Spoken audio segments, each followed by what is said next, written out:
Well, hi there, I'm Noah Bradley, and this is Handmade House TV. Welcome to this week's episode where we're going to talk about site preparation for the construction of our home. Stay tuned.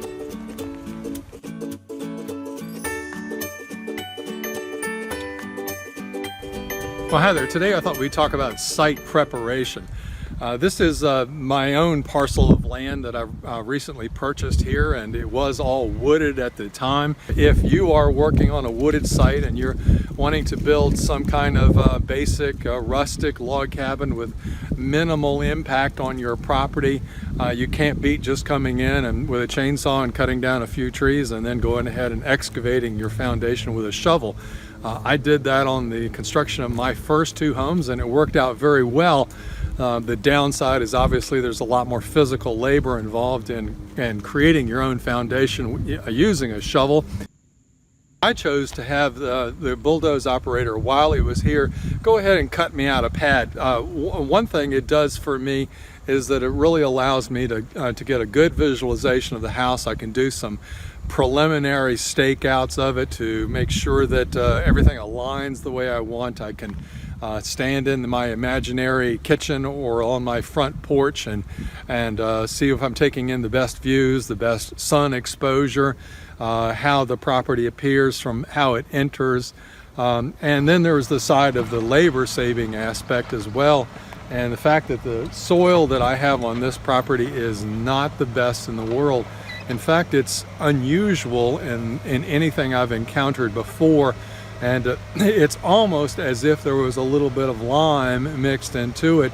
There's almost a bit of a crustiness to it, a very weak cement going on. And the fact that the dozer, you could definitely hear straining when it was trying to break through the soil, and kind of a crunch when it would lift a chunk of soil out of the way.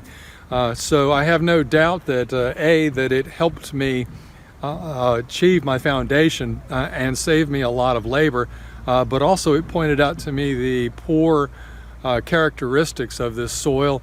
And by cutting out a bigger pad than what my house will be, the dirt that was removed from the site, that when it's put back in to fill in around the perimeter of the house, that I intend to mix in some nice organic material in there in order to break it up to make it fluffier so that I can grow some exterior landscaping shrubs and gardens as well. That would have been very hard for me to do if I had just confined the excavation to just the house perimeter itself, and then would have to come in and put shrubs in through a very compacted soil, knowing that those roots would not have been able to spread out into the area some. So there's a lot of advantages to making a cut when the opportunity presents itself to you. Before we go, I'd like to thank 5 new members of the Handmade House Guild.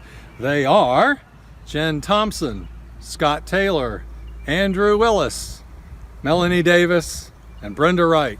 Thank you guys so much for joining us within the Guild, and if you're not a member of the Guild currently, please consider joining us.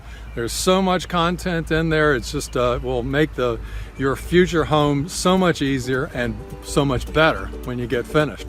Anyway, you guys take care. We'll see you next week here on Handmade House TV.